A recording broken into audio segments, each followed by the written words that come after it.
This is the purpose of your life and the purpose of God's call and election in your life. This is the great promises in the Bible that God calls you to obtain His kingdom and glory. എനിക്കായൊരു ഭവനം ഉയരെ ഒരുങ്ങിയിടുന്നു ദൈവസന്നിധിയിൽ. ദൈവത്തിൻ കയ്യാൽ നിർമ്മിതമാം ഭവനം ഒരുങ്ങിയിടുന്നു അങ്ങുയരെ. എനിക്കായൊരു ഭവനം ഉയരെ ഒരുങ്ങിയിടുന്നു ദൈവസന്നിധിയിൽ. ദൈവത്തിൻ കയ്യാൽ നിർമ്മിതമാം ഭവനം ഒരുങ്ങിയിടുന്നു അങ്ങുയരെ. പതിനായിരങ്ങളിൽ സുന്ദരനെ ഞാൻ കാണുമേ, തേജോമയനാമൻ പിതാവിനെ ഞാൻ കാണുമേ. പതിനായിരങ്ങളിൽ സുന്ദരനെ ഞാൻ കാണുമേ, തേജോമയനാമൻ പിതാവിനെ ഞാൻ കാണുമേ.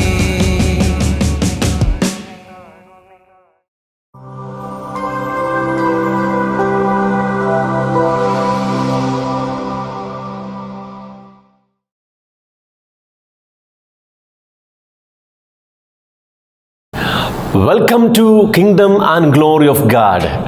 ദൈവരാജ്യത്തിലേക്കും അവൻ്റെ തേജസ്സിങ്കിലേക്കും എൻ്റെ എല്ലാ മാന്യ പ്രേക്ഷകർക്കും ഹാർദവമായ സ്വാഗതം.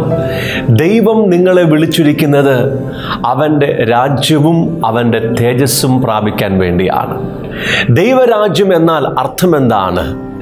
ദ ഗവൺമെൻറ് ഓഫ് ഗാഡ്, അതായത് ദൈവത്തിൻ്റെ ഭരണമെന്നർത്ഥം. ഒരു മനുഷ്യൻ തൻ്റെ സ്വയത്തിൻ്റെ ഭരണത്തെ നിഷേധിച്ച് യേശുക്രിസ്തുവിൻ്റെ കർത്തൃത്വം അംഗീകരിച്ച് ദൈവഭരണത്തിങ്കിലേക്ക് മടങ്ങി വരുമ്പോൾ അവൻ ദൈവരാജ്യത്തിലായി, ദൈവരാജ്യം അവനിലുമായി. ഇപ്പോൾ അവൻ തന്നെയാണ് ദൈവത്തിൻ്റെ രാജ്യം. രണ്ടാമതായി, യേശുക്രിസ്തു ഈ ഭൂമിയിലേക്ക് മടങ്ങി വരുമ്പോൾ ഈ ഭൂമിയിലുള്ള എല്ലാ ഭരണത്തിനും വാഴ്ചയ്ക്കും അധികാരത്തിനും കർത്തൃത്വത്തിനും നീക്കം വരുത്തിയിട്ട് ഈ ഭൂമിയുടെ ഭരണം അഥവാ രാജ്യം പിതാവാം ദൈവത്തെ ഭരമേൽപ്പിക്കും. യേശു കർത്താവ് ഈ ഭൂമിയുടെ മുഖച്ഛായ തന്നെ മാറ്റി തൻ്റെ ഭരണം ഈ ഭൂമിയിൽ ആരംഭിക്കുമ്പോൾ ദൈവരാജ്യം അക്ഷരികമായി ഈ ഭൂമിയിൽ വെളിപ്പെടുകയാണ്. തൻ്റെ 1000 വർഷത്തെ ഭരണത്തിന് ശേഷം വർത്തമാന ഭൂമിയെയും ആകാശത്തെയും നീക്കം ചെയ്യുകയും ഒരു പുതിയ ഭൂമിയും ആകാശവും ദൈവം സ്ഥാപിച്ച് ദൈവം ശില്പിയായി നിർമ്മിച്ചതും അടിസ്ഥാനങ്ങളുള്ളതുമായ ദൈവത്തിൻ്റെ നഗരമായ പുതിയ ജെറുസലേം സ്ഥാപിച്ച് ദൈവവും എല്ലാ കാലങ്ങളിൽ നിന്നും വീണ്ടെടുക്കപ്പെട്ട ദൈവത്തിൻ്റെ മക്കളും ഒരുമിച്ച് വാഴ്ച ആരംഭിക്കുമ്പോൾ നിത്യരാജ്യം ആരംഭിക്കുകയായി. ഈ നിത്യരാജ്യം പ്രാപിക്കാൻ വേണ്ടിയാണ് ദൈവം നിങ്ങളെ വിളിച്ചിരിക്കുന്നത്. ദൈവം നിങ്ങളെ വിളിച്ചത് തൻ്റെ രാജ്യം പ്രാപിക്കാൻ വേണ്ടി മാത്രമല്ല, തൻ്റെ തേജസ്സും പ്രാപിക്കാൻ വേണ്ടിയാണ്. ദൈവത്തിൻ്റെ തേജസ് എന്നാൽ അർത്ഥമെന്താണ്?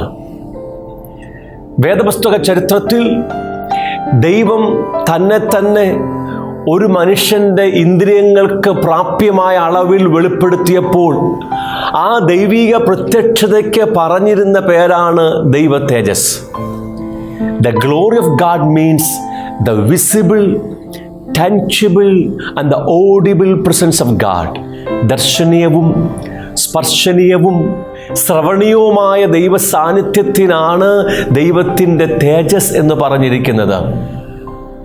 മറ്റൊരു രീതിയിൽ പറഞ്ഞാൽ ദൈവജീവൻ്റെ സമ്പൂർണമായ പ്രകടീകരണമാണ് ദൈവത്തിൻ്റെ തേജസ്.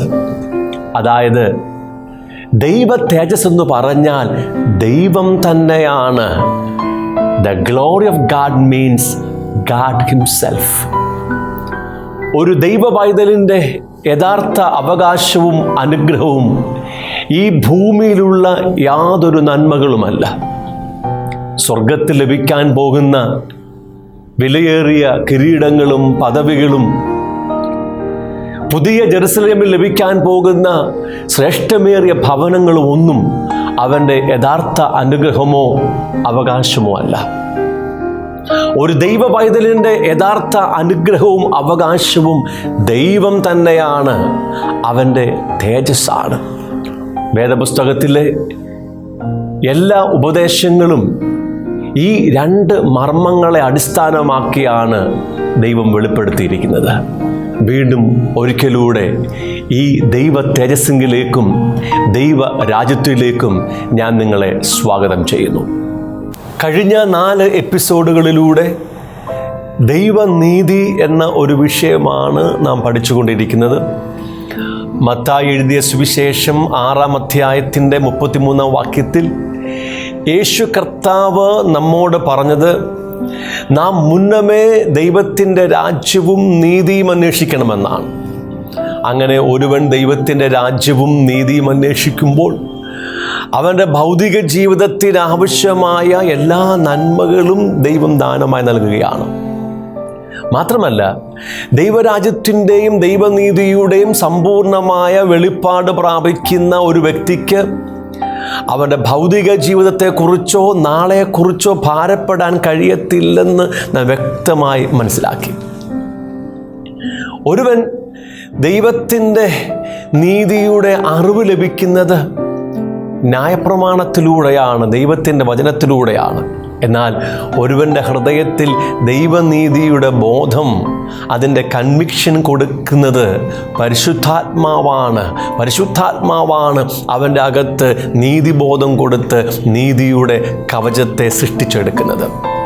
ഒരുവൻ ദൈവത്തിൻ്റെ നീതി അന്വേഷിച്ചാൽ അവൻ നിശ്ചയമായും യേശുക്രിസ്തുവിൽ എത്തിച്ചേരുമെന്ന് റോമാലേഖനം 10-ാം അധ്യായത്തിൻ്റെ 9-ഉം 10-ഉം വാക്യത്തിലൂടെ നാം പഠിച്ചു കഴിഞ്ഞു. യേശുക്രിസ്തുവിനെ വിശ്വസിക്കുന്നതിലൂടെ അവൻ ദൈവനീതി പ്രാപിക്കുകയാണ്. ദൈവനീതി അന്വേഷിക്കുന്ന ഏതൊരു വ്യക്തിയും യേശുക്രിസ്തുവിൻ്റെ സുവിശേഷത്തിൽ എത്തിച്ചേരുമെന്ന് റോമാലേഖനം 1-ാം അധ്യായം 16-ഉം 17-ഉം വാക്യത്തിൽ നാം ഗ്രഹിച്ചു കഴിഞ്ഞു. സുവിശേഷത്തിലുള്ള വിശ്വാസത്താൽ ഒരുവൻ ദൈവത്തിൻ്റെ നീതി പ്രാപിക്കുകയാണ്. റോമാലേഖനം 3-ാം അധ്യായത്തിൻ്റെ 21-ാം വാക്യത്തിൽ വചനം ഇങ്ങനെ പറഞ്ഞിരിക്കുന്നു, ദൈവത്തിൻ്റെ നീതി ന്യായപ്രമാണം കൂടാതെ വെളിപ്പെട്ട് വന്നിരിക്കുന്നു. വിശ്വസിക്കുന്ന, യേശുക്രിസ്തുവിൽ വിശ്വസിക്കുന്ന ഒരു വ്യക്തിക്ക് ദൈവം തൻ്റെ നീതി വെളിപ്പെടുത്തി കൊടുക്കുന്നു എന്ന് പഠിച്ചു കഴിഞ്ഞു. റോമാലേഖനം 3-ാം അധ്യായത്തിൻ്റെ 25-26 വാക്യങ്ങളിൽ നാം കണ്ടത് ദൈവം തൻ്റെ നീതിയെ പ്രദർശിപ്പിച്ചു എന്നാണ്. മനുഷ്യവർഗത്തിൻ്റെ പാപങ്ങൾ തൻ്റെ ഏകജാതനായ പുത്രൻ്റെ മേൽ ചുമത്തി പാപം ചെയ്തിട്ടില്ലാത്ത പുത്രനെ നമ്മുടെ പാപങ്ങൾ നിമിത്തം ന്യായം വിധിച്ചതിലൂടെ ദൈവം തൻ്റെ നീതിയെ പ്രദർശിപ്പിച്ചു. താൻ നീതിമാനായ ന്യായാധിപനാണെന്ന് ഈ ലോകത്തിൻ്റെ മുമ്പാകെ പ്രഖ്യാപിച്ചിരിക്കുകയാണ്. അങ്ങനെ യേശുക്രിസ്തുവിൽ ദൈവം നിവർത്തിച്ച ആ വീണ്ടെടുപ്പ് യാഗത്തിൽ വിശ്വസിക്കുന്നവരുടെ വിശ്വാസം ദൈവം നീതിയായി കണക്കിട്ട് അവന് നീതിദാനമായി കൊടുത്ത് അവനെ നീതീകരിച്ച് അവൻ്റെ പാപി എന്ന പേരിനെ മാറ്റി നീതിമാനാക്കി തീർത്ത് വിശുദ്ധീകരിച്ച് ദൈവ തേജസ്സിങ്കലേക്ക് അവനെ മടക്കിക്കൊണ്ടുപോവുകയാണ്. ഈ ദൈവനീതിയുടെ ക്രമീകൃതമായ പഠനത്തിന് റോമാലേഖനത്തിലെ ഓരോ അധ്യായങ്ങളും നാം പഠിക്കേണ്ട ആവശ്യമുണ്ട്. നാം കഴിഞ്ഞ എപ്പിസോഡിൽ 1-ാമത്തെ അധ്യായത്തിൽ നിന്നും പഠനം ആരംഭിച്ചു.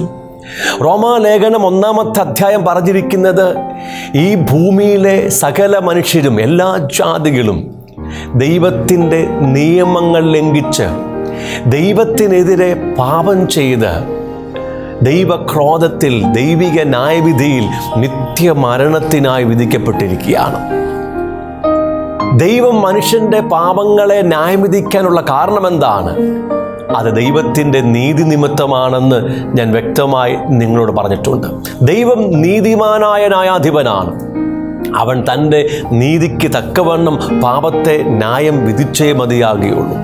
ദൈവം പാപത്തെ ന്യായം വിധിക്കുന്നില്ലെങ്കിൽ അവൻ നീതിമാനായ ന്യായാധിപനല്ല എന്ന് വചനം വ്യക്തമാക്കുകയാണ്. ഈ ഭൂമിയിലെ ജനങ്ങൾ ദൈവത്തിനെതിരെ ചെയ്ത പാപങ്ങൾ ഈ അധ്യായത്തിൽ വളരെ വ്യക്തമായി പരിശുദ്ധാത്മാവ് രേഖപ്പെടുത്തിയിട്ടുണ്ട്. ഒന്നാമതായി, അവർ അക്ഷയനായ ദൈവത്തിൻ്റെ തേജസ്സിനെ ക്ഷയിച്ചു പോകുന്ന മനുഷ്യൻ, പക്ഷി, ഇഴജാതി, നാൽക്കാലി എന്നിവയുടെ രൂപ സാദൃശ്യമാക്കി മാറ്റിക്കളഞ്ഞു. അതുകൊണ്ട് ദൈവം അവരുടെ സ്വന്തം ശരീരങ്ങളെ തമ്മിൽ അവമാനിക്കേണ്ടതിന് ലൈംഗിക പാപങ്ങളിലേക്ക് അവരെ ഏൽപ്പിച്ചു. മനുഷ്യൻ്റെ ശരീരം ദൈവത്തിൻ്റെ സൃഷ്ടിയാണ്. ദൈവം നമ്മുടെ ശരീരത്തെ സൃഷ്ടിച്ചത് അവൻ്റെ ആലയമാകാൻ വേണ്ടിയാണ്. അവൻ്റെ തേജസ്സിനാൽ അവന് നമ്മിൽ വസിക്കുവാൻ, അവനെ തന്നെ നമ്മിൽ ആവിഷ്കരിക്കാൻ വേണ്ടിയാണ്.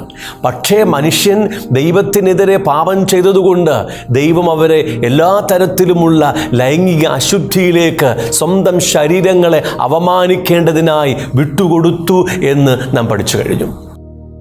ഇനി മനുഷ്യൻ ദൈവത്തിനെതിരെ ചെയ്ത അടുത്ത മ്ലേച്ഛകരമായ പാപത്തെ ഞാൻ വായിച്ചു കേൾപ്പിക്കാം. റോമാലേഖനം 1-ാം അധ്യായത്തിൻ്റെ 25-ാം വാക്യം. ദൈവത്തിൻ്റെ സത്യം അവർ വ്യാജമാക്കി മാറ്റിക്കളഞ്ഞു, സൃഷ്ടിച്ചവനേക്കാൾ സൃഷ്ടിയെ ഭജിച്ചു ആരാധിച്ചു. നോക്കുക, ദൈവത്തിൻ്റെ സത്യം അവർ വ്യാജമാക്കി മാറ്റിക്കളഞ്ഞു. സത്യം എന്ന് പറഞ്ഞാൽ ദൈവമാണ്. ആ ദൈവത്തെ അവർ വ്യാജമാക്കി മാറ്റിക്കളഞ്ഞു. അതായത് സൃഷ്ടികളിൽ, മൃഗങ്ങളിൽ, ഇഴജാതികളിൽ, മനുഷ്യനിൽ അവർ ദൈവത്തെ കണ്ടെത്തി ദൈവത്തെ ആരാധിക്കാൻ വേണ്ടി ശ്രമിച്ചു. ഈ ഭൂമിയിലുള്ള ഒരു സൃഷ്ടികൾക്കും സത്യദൈവത്തെ റെപ്രസെൻ്റ് ചെയ്യുവാൻ, പ്രതിനിധീകരിക്കുവാൻ കഴിയത്തില്ല.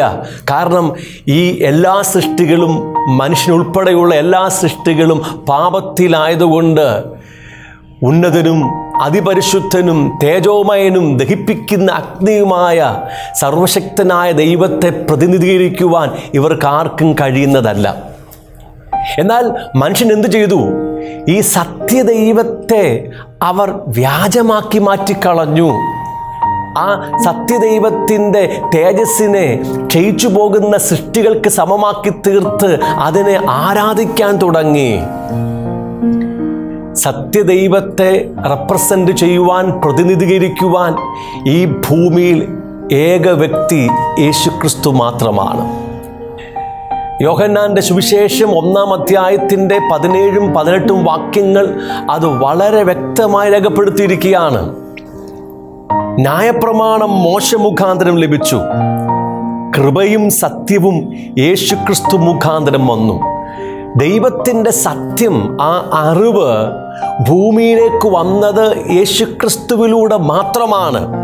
വാക്യം 18 ഇങ്ങനെ പറയുന്നു: ദൈവത്തെ ആരും ഒരു നാളും കണ്ടിട്ടില്ല, പിതാവിൻ്റെ മടിയിലിരിക്കുന്ന ഏകജാതനായ പുത്രൻ അവനെ വെളിപ്പെടുത്തിയിരിക്കുന്നു.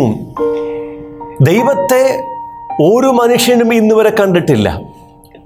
പക്ഷേ ദൈവത്തെ, അവൻ്റെ സത്യത്തെ ഈ ഭൂമിയിൽ വെളിപ്പെടുത്തിയത് യേശുക്രിസ്തു മാത്രമാണ്. ദൈവത്തിൻ്റെ വചനം ഇങ്ങനെ പറയുന്നു: ദൈവത്തിൻ്റെ സർവസമ്പൂർണതയും ദേഹരൂപമായി യേശുക്രിസ്തുവിൽ വസിച്ചു. നിങ്ങൾക്ക് സത്യദൈവത്തെ കാണണമോ? യേശുക്രിസ്തുവിനെ നോക്കിയാൽ മാത്രം മതി.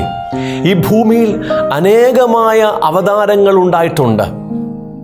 അവരെല്ലാവരും ശ്രേഷ്ഠന്മാർ തന്നെയാണ്. അമാനുഷികമായ കഴിവുകൾ ഉള്ളവരാണ് മിക്ക അവതാരങ്ങളും. പക്ഷേ ഈ അവതാരങ്ങൾക്കൊന്നും സത്യദൈവത്തെ വെളിപ്പെടുത്തുവാൻ കഴിഞ്ഞിട്ടില്ല. കാരണം അവരാരും പൂർണ്ണരായ വ്യക്തിത്വങ്ങളായിരുന്നില്ല.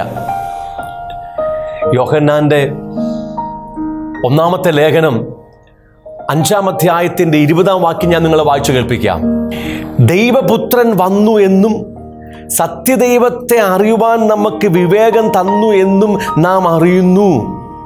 നോക്കിയേ, യേശുക്രിസ്തു സത്യദൈവത്തെ നമുക്ക് വെളിപ്പെടുത്തുകയാണ്. ആ സത്യദൈവത്തെ അറിയുവാനുള്ള വിവേകം നമുക്ക് തരികയാണ്. നാം സത്യദൈവത്തിൽ അവൻ്റെ പുത്രനായ യേശുക്രിസ്തുവിൽ തന്നെയാകുന്നു. അവൻ സത്യദൈവവും നിത്യജീവനുമാണ്.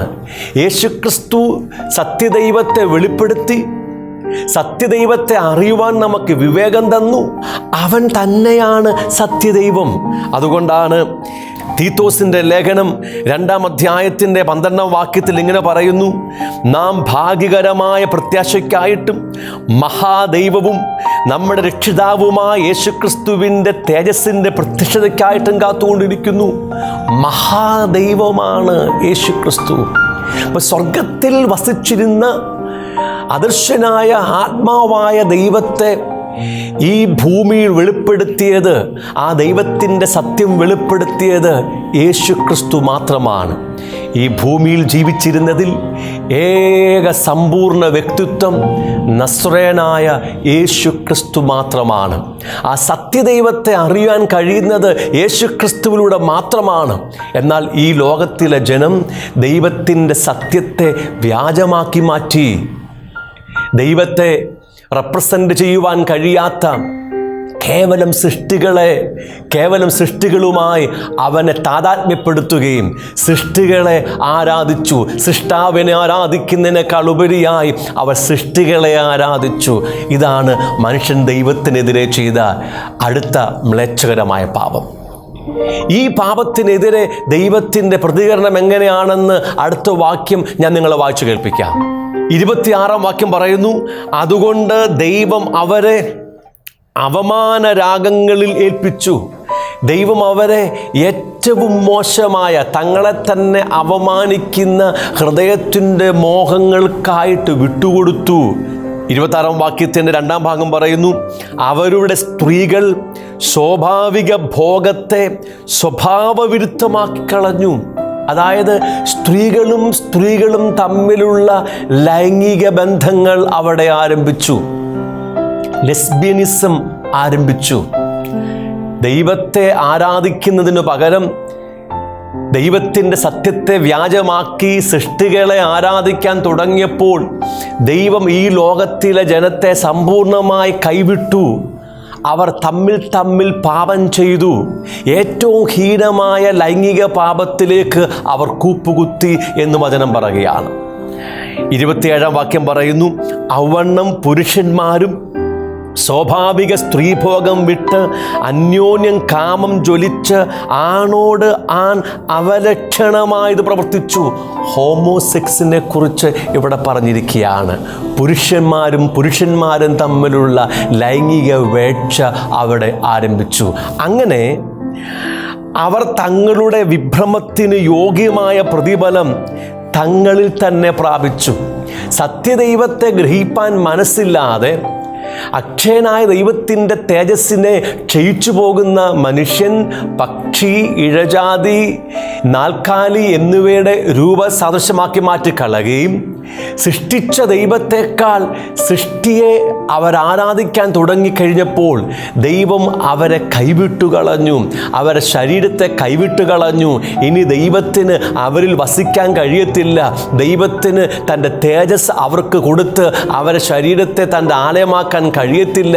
അതുകൊണ്ട് ഏറ്റവും നീചമായ പാപത്തിനു വേണ്ടി ദൈവം അവരെ വിട്ടുകൊടുത്തു.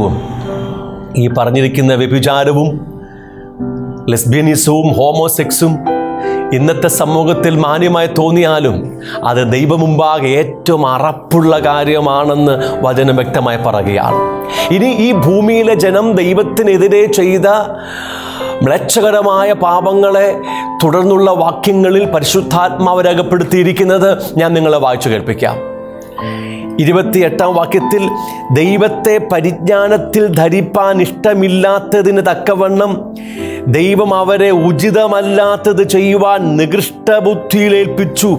അതായത് ദൈവത്തെ ആ യഥാർത്ഥ ജ്ഞാനത്തിൽ സ്വീകരിപ്പാൻ അവർക്ക് മനസ്സാകാഞ്ഞതുകൊണ്ട് ദൈവം അവരെ നികൃഷ്ട ബുദ്ധിയിലേക്ക് ഏൽപ്പിച്ചു. ഉചിതമല്ലാത്ത ഓരോ കാര്യങ്ങൾ ചെയ്യാൻ ദൈവം അവരെ വിട്ടുകൊടുത്തു.